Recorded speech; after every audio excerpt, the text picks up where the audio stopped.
Assalamualaikum warahmatullahi wabarakatuh. Salam sejahtera untuk teman-teman semua. Mari kita panjatkan puji syukur atas kehadirat Allah Subhanahu wa Ta'ala telah memberikan kita kesempatan untuk berdiskusi. Yang terhormat Pak Dr. Saleh selaku dosen yang memberikan tugas membuat video presentasi. Perkenalkan, saya Muhammad Aswar Pawelangi. Saya dari kelompok 2 selaku moderator dari kelompok 2. Dan teman saya yang bernama Mufidah Aulia yang akan membawakan materi pertama, dan untuk pemateri kedua ada Jumranah Salsabila, dan untuk pemateri ketiga ada Anissa Safitri, dan ada pemateri keempat ada Wahyudi Samsul.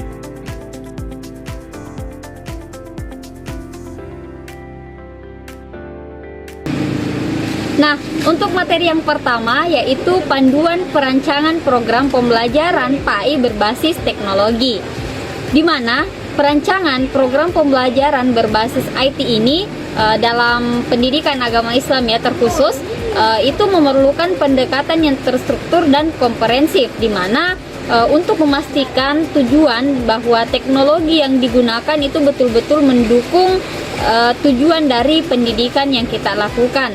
Untuk langkah-langkahnya yaitu yang pertama, kita harus melakukan analisis kebutuhan, di mana dalam analisis kebutuhan ini itu melibatkan identifikasi tujuan pembelajaran, kemudian kita melakukan meninjau kebutuhan si peserta didik dan konteks di mana program ini akan diterapkan. Karena dengan memahami kebutuhan ini, pengajar dapat menentukan teknologi dan metode pembelajaran yang paling sesuai untuk diterapkan kepada si peserta didik. Nah, kemudian untuk yang kedua, yaitu pemilihan platform teknologi. Untuk pemilihan platform teknologi di sini itu harus mendukung berbagai jenis konten pembelajaran seperti kayak teks, video, dan kuis interaktif, serta memungkinkan interaksi yang mudah antara pengajar dan si peserta didik. Karena dengan memilih pembelajaran seperti ini, contoh Moodle, kemudian Google Classroom, di mana itu ada berbagai fitur-fitur di dalamnya yang mudah untuk digunakan.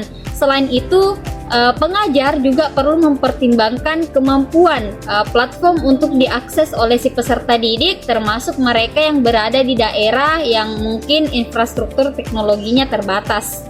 Nah, kemudian yang ketiga yaitu desain instruksional, di mana desain instruksional di sini perlu dikembangkan untuk mengintegrasikan konten yang dipilih dalam pembelajaran, di mana desain instruksional harus mencakup penyusunan materi bahan ajar, kemudian penentuan metode pembelajaran, kemudian penyampaian kepada peserta didik, serta pada tahap pengembangan alat evaluasi. Untuk pengembangan di sini yang harus diterapkan dalam desain ini untuk memastikan bahwa konten pembelajaran yang disampaikan kepada peserta didik itu menarik, interaktif, dan sesuai dengan kebutuhan mereka. Kemudian yang keempat yaitu pengembangan konten digital. Untuk pengembangan konten digital itu tahapnya di mana materi pembelajaran disusun terlebih dahulu dan disesuaikan dengan format digital. Karena dengan konten ini seperti berupa teks, video, audio, simulasi interaktif yang dirancang untuk memfasilitasi pemahaman yang lebih kepada konsep-konsep agama ya kepada peserta didik. Dan dengan konten yang baik tentunya harus relevan, kemudian jelas, serta mendukung serta didukung oleh sumber-sumber yang terpercaya, karena pengajar harus memastikan bahwa konten dapat diakses dengan mudah oleh peserta didik dan mudah dipahami tentunya, dan harus juga sesuai dengan nilai-nilai agama Islam. Nah, kemudian untuk yang kelima di tahap uji coba program. Untuk tahap uji coba program di sini itu sangat penting karena pengembangan di sini akan diuji coba dalam skala kecil untuk mengidentifikasi masalah apa yang ada dan perlu untuk diperbaiki. Dan pada tahap uji coba ini harus melibatkan sekelompok peserta didik yang dipilih untuk mencoba program dan memberikan umpan balik, di mana hasilnya nanti dari hasil uji coba ini akan dilakukan penyesuaian, perubahan, memperbaiki apa yang perlu untuk dievaluasi dan dikembangkan. Nah, kemudian di tahap yang keenam yaitu pelatihan bagi pengajar dan peserta didik. Untuk pelatihan di sini itu kita memastikan bahwa teknologi yang akan diluncurkan, sebelum diluncurkannya maksud saya, itu harus mereka terlebih dahulu untuk dilatih, di mana mencakup penggunaan platform e-learning ini, cara mengaksesnya, kemudian konten-kontennya seperti apa, metode evaluasi yang digunakan itu seperti apa. Jadi pada tahap ini pelatihan yang efektif dapat mempengaruhi dan mengurangi hambatan teknis untuk meningkatkan kepercayaan diri pengajar dan peserta didik menggunakan teknologi program pembelajaran yang digunakan ini yang berbasis teknologi. Kemudian yang ketujuh yaitu tahap mengevaluasi. Nah, untuk tahap evaluasi ini sebelum diluncurkan ya, kita harus memonitoring dan mengevaluasi secara berkala, harus dilakukan untuk menilai apakah program ini betul-betul efektif dan kita membuat penyesuaian yang memang perlu untuk dilakukan. Karena dengan memonitoring ini itu dapat mencakup analisis data penggunaan hasil belajarnya, kemudian umpan balik dari peserta didik dan pengajar. Jadi untuk tahap evaluasi ini itu tujuannya untuk memastikan bahwa program terus memenuhi tujuan pendidikan seiring dengan berjalannya waktu. Dengan mengikuti panduan ini, perancangan program pembelajaran PAI yang berbasis IT dapat dilakukan dengan efektif, di mana hasilnya program yang mendukung pembelajaran itu interaktif, personal, dan relevan bagi si peserta didik. Jadi untuk kesimpulan dari tahap panduan pembelajaran PAI berbasis IT ini yaitu pertama yaitu melakukan analisis kebutuhan, kemudian yang kedua pemilihan platform teknologi, kemudian desain instruksional, kemudian pengembangan konten digital, kemudian tahap uji coba program, kemudian pelatihan bagi pengajar dan peserta didik, kemudian yang ketujuh yaitu tahap mengevaluasi. Nah, itulah tadi pemaparan terkait dengan panduan pembelajaran yang bisa dilakukan dalam menyusun pembelajaran PAI yang berbasis teknologi. Assalamualaikum warahmatullahi wabarakatuh. Perkenalkan, nama saya Jumrana Salsabila. Saya akan melanjutkan submateri yang kedua yaitu penyusunan laporan dan presentasi.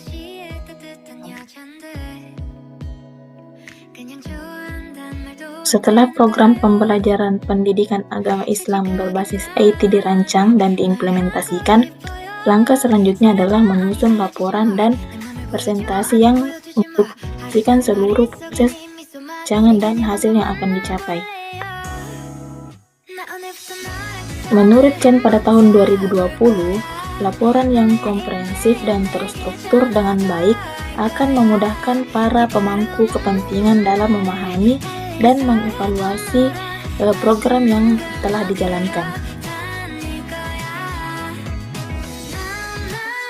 Adapun bagian-bagian dari laporan yaitu yang pertama ada latar belakang, metodologi, yang ketiga ada hasil dan analisis, kemudian yang terakhir yaitu rekomendasi. Bagian pertama, laporan biasanya terdiri dari latar belakang dan tujuan program, di mana pengajar menjelaskan konteks dan alasan mengapa program ini dikembangkan, serta tujuan spesifik yang ingin dicapai. Jadi pada bagian latar belakang itu mencakup tujuan dan alasan mengapa program tersebut disusun. Kemudian pada bagian yang kedua yaitu ada metodologi, adalah bagian yang penting yang menjelaskan bagaimana program dirancang dan diimplementasikan. Ini mencakup deskripsi tentang pemilihan platform teknologi dan pengembangan konten. Jadi pada bagian metodologi ini itu mencakup langkah-langkah yang akan digunakan dalam penyusunan laporan. Kemudian pada bagian ketiga yaitu hasil dan analisis. Hasil dan analisis dari program juga harus disertakan dalam laporan. Bagian ini mencakup data tentang hasil belajar siswa, tingkat partisipasi, umpan balik dari siswa dan pengajar, serta analisis tentang keberhasilan dan tantangan yang dihadapi selama implementasi program. Dan selanjutnya bagian yang terakhir yaitu rekomendasi. Rekomendasi untuk pengembangan lebih lanjut adalah bagian terakhir dari laporan. Ini di mana pengajar memberikan saran tentang bagaimana program dapat ditingkatkan di masa depan. Ini mungkin termasuk rekomendasi untuk memperbaiki konten, menyesuaikan metode-metode pengajaran, atau meningkatkan pelatihan bagi pengajar. Jadi pada bagian rekomendasi ini juga termasuk bentuk apabila terjadi kesalahan pada penyusunan pada hasil dan analisis, ini bisa diperbaiki pada bagian rekomendasi.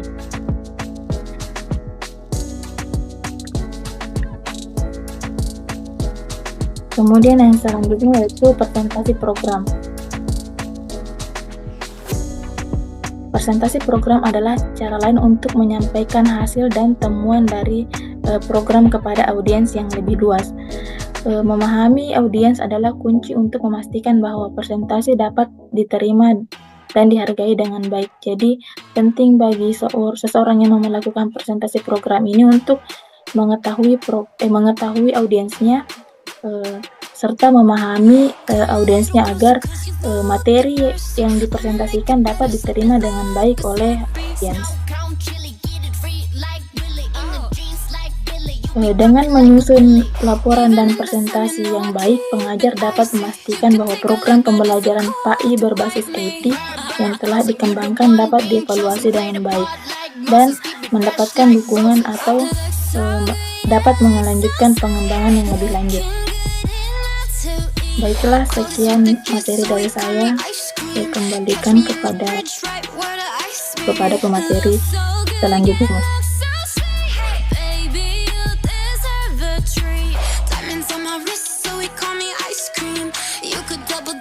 Materi ketiga yakni studi kasus contoh program pembelajaran PAI berbasis IT.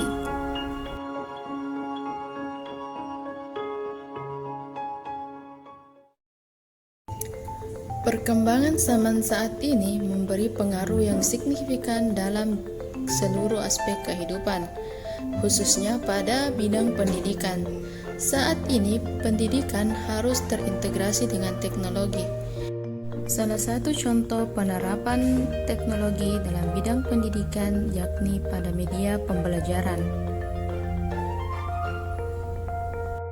Langkah awal yang harus dilakukan dalam pemilihan media pembelajaran berbasis IT yakni analisis kebutuhan peserta didik. Analisis kebutuhan peserta didik digunakan sebagai pedoman dalam pemilihan media pembelajaran PAI berbasis IT.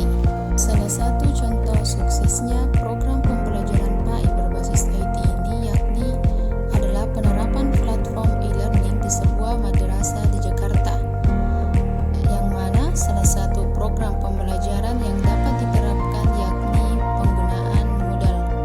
Pemilihan Moodle sebagai media pembelajaran dikarenakan fitur yang dimilikinya memiliki fitur yang interaktif dan kolaboratif, sehingga memungkinkan pengajar untuk melakukan kolaborasi di dalam e-learning tersebut, yang mana di dalam e-learning tersebut pengajar dapat mengunggah materi ajarnya, melakukan kuis, serta melakukan analisis data tentang bagaimana keterlibatan siswa dalam proses pembelajaran menggunakan e-learning berbasis Moodle ini. Namun, di balik kesuksesan program ini terdapat juga tantangan dalam pengimplementasiannya. Salah satu masalahnya yakni akses jaringan yang terkadang mengalami gangguan. Di balik semua ini, tentunya studi kasus ini memberikan contoh tentang bagaimana program pembelajaran PAI berbasis IT dapat diimplementasikan dan tantangan yang dapat diminimalisir demi terciptanya kualitas pendidikan di negara kita. Bismillahirrahmanirrahim. Assalamualaikum warahmatullahi wabarakatuh. Nah, jadi kali ini saya akan mempresentasikan atau menjelaskan dan memaparkan tentang materi perencanaan program pembelajaran PAI berbasis IT, yang dimana membahas tentang presentasi dan evaluasi program oleh mahasiswa. Nah, jadi terlebih dahulu saya memperkenalkan diri saya. Nah, jadi nama saya Wahdi Syamsul, NIM yaitu 23220 3886 10 80 50. Nah, jadi patut kita ketahui bahwa presentasi dan evaluasi program oleh mahasiswa setelah program pembelajaran PAI, Pendidikan Agama Islam berbasis IT, dirancang dan diimplementasikan, penting untuk melibatkan mahasiswa dalam proses presentasi dan evaluasi program. Presentasi program oleh mahasiswa memungkinkan mereka untuk membangun dan mengembangkan keterampilan komunikasi, baik itu analisis kritis dan pemahaman mendalam tentang materi yang telah mereka pelajari. Baik, menurut Hamid dan Rahmat pada tahun 2021, presentasi ini juga memberikan kesempatan bagi mahasiswa untuk di mana menunjukkan kreativitas mereka dalam menyampaikan informasi dan membangun argumen yang didukung oleh data dan literatur yang relevan. Pada presentasi dan evaluasi program mahasiswa, adapun yang akan saya bahas yaitu yang pertama tentang langkah-langkah dalam presentasi, kemudian evaluasi, yang dimana evaluasi ini adalah evaluasi diskusi, dan yang ketiga adalah refleksi, presentasi, dan evaluasi. Jadi yang pertama yaitu langkah-langkah dalam presentasi.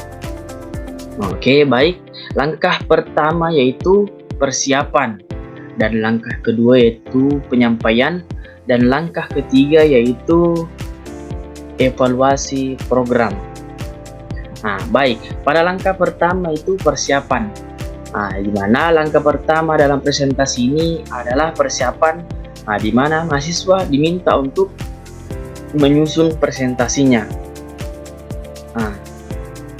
Presentasi yang mencakup yaitu tinjauan umum tentang program atau metode yang digunakan, hasil yang dicapai, dan analisis kritis tentang keberhasilan dan tantangan yang dihadapi.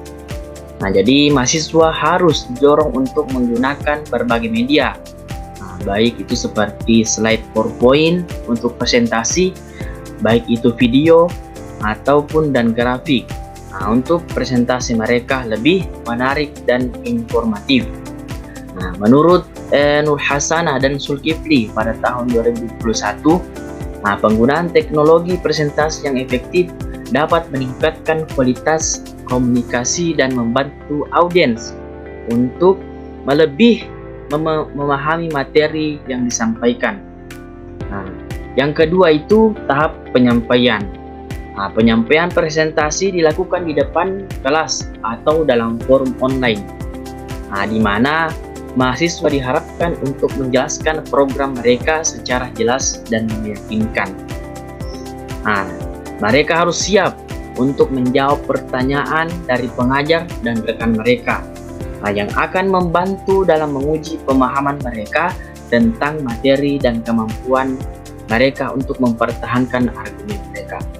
Menurut Sari dan Prasetyo pada tahun 2020, interaksi ini penting untuk mengembangkan keterampilan berpikir kritis dan komunikasi yang diperlukan dalam dunia profesional. Dan tahap ketiga itu evaluasi program. Jadi evaluasi program oleh mahasiswa adalah langkah berikutnya, di mana mereka diminta untuk memberikan umpan balik tentang program mereka secara jelas dan meyakinkan. Evaluasi program di sini dapat dilakukan melalui diskusi kelompok Seperti baik itu juga seperti kuesioner ataupun refleksi individu. Mahasiswa harus mengevaluasi aspek-aspek seperti efektivitas metode pengajaran, juga evaluasi tentang kualitas konten digital, juga evaluasi tentang kemudahan penggunaan platform teknologi dan dampak program terhadap pemahaman mereka tentang ajaran Islam. Menurut Ahmad dan Zainal pada tahun 2021, evaluasi oleh mahasiswa memberikan wawasan yang berharga bagi pengajar tentang kekuatan dan kelemahan program, serta area yang memerlukan perbaikan. Mengenai tentang evaluasi, saya juga akan membahas tentang diskusi evaluatif. Di mana diskusi evaluatif yang dilakukan setelah presentasi dapat membantu memperdalam pemahaman mahasiswa tentang proses perancangan dan implementasi program pembelajaran berbasis IT. Dalam diskusi ini, mahasiswa dapat berbagi pengalaman mereka, membahas tentang yang mereka hadapi, dan mengusulkan solusi untuk masalah yang muncul. Baik. Dalam diskusi evaluasi ini, menurut Chen et al. Pada tahun 2020, diskusi ini juga membantu mahasiswa untuk mengembangkan keterampilan kolaboratif dan membangun rasa komunitas di antara rekan-rekan mereka. Pada diskusi evaluatif ini, pengajar berperan sebagai fasilitator dalam proses presentasi dan evaluasi ini, memberikan arahan dan umpan balik yang konstruktif kepada mahasiswa. Jadi pengajar harus memastikan bahwa diskusi tetap fokus dan produktif serta semua mahasiswa diberi kesempatan untuk berpartisipasi secara aktif. Menurut Rahman dan Suryana pada tahun 2021, peran pengajar harus membimbing dan mendukung mahasiswa dan sangat penting untuk memastikan bahwa mereka dapat mengambil manfaat penuh dari proses ini, yaitu proses presentasi dan evaluasi ini. Oke, baik. Dalam materi ini tentang presentasi dan evaluasi, yang terpenting adalah refleksi atau apa yang diambil dari presentasi ini. Refleksi akhir oleh mahasiswa juga penting, di mana mereka diminta untuk menulis refleksi pribadi tentang apa yang telah mereka pelajari dari proses presentasi dan evaluasi. Baik, refleksi ini harus mencakup pemahaman tentang materi perkembangan keterampilan yang telah mereka capai dan rencana mereka untuk pengembangan lebih lanjut. Baik, jadi refleksi ini sangat penting untuk menunjukkan apakah berhasil atau tidaknya presentasi yang telah dilakukan oleh mahasiswa. Jadi cukup sekian materi dan pemahaman tentang materi presentasi dan evaluasi program oleh mahasiswa. Jadi kesimpulan yang bisa saya sampaikan adalah dengan melibatkan mahasiswa dan presentasi evaluasi program, pengajar dapat menciptakan lingkungan belajar yang lebih interaktif dan kolaboratif, di mana mahasiswa didorong untuk mengambil peran aktif dalam proses pembelajaran dan pengembangan diri mereka. Jadi cukup sekian dari saya, lebih dan kurangnya mohon dimaafkan. Allahumma fiq ila aqwamit thoriq. Assalamualaikum warahmatullahi wabarakatuh. Itulah materi yang dibawakan dari kelompok kami. Lebih dan kurangnya mohon dimaafkan. Wabillahi taufiq wal hidayah. Assalamualaikum warahmatullahi wabarakatuh.